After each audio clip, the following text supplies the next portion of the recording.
Mister and Mrs Neha आदी किचनमध्ये तुमचं स्वागत आहे. आज आहे दिवाळी. दिवाळी निमित्ताने आम्ही बनवत आहोत चकली.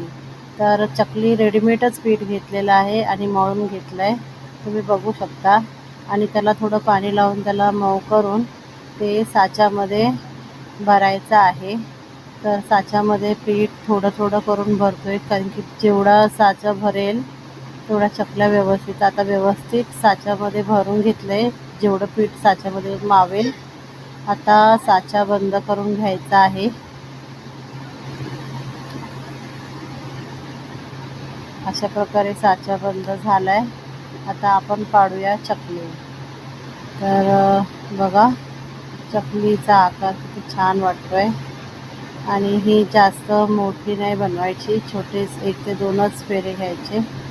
ही बघा, अशा प्रकारे चकलीला लास्टचा शेंडा दाबून घ्यायचा आहे. अशा प्रकारे एक एक चकली बनवून आपण तळायच्या आहेत. तर आता ह्या चकली पाडायचं काम चालू आहे. आणि इकडे आमच्या आईने ते कढई घेतली, कढईमध्ये तेल ओतलं आहे आणि आता गॅस पेटवत आहेत. तर अशा प्रकारे गॅस पेटलेला आहे, तेल गरम होत आहे. तोपर्यंत बाकीच्या चकली पाडत आहेत पूजाताई. पाहू शकता की चकली पाडून झालेल्या आहेत.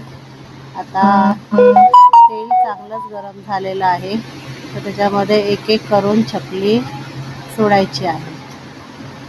तर तुम्ही पाहू शकता की तेल मस्तपणे एकदम व्यवस्थित गरम झालेलं आहे. नाहीतर कमी याच्यात किंवा जास्त गरम झालं तर जळतात चकल्या आणि आतला भाग नरम राहतो. चकली कुरकुरीत नाही होत, कडक.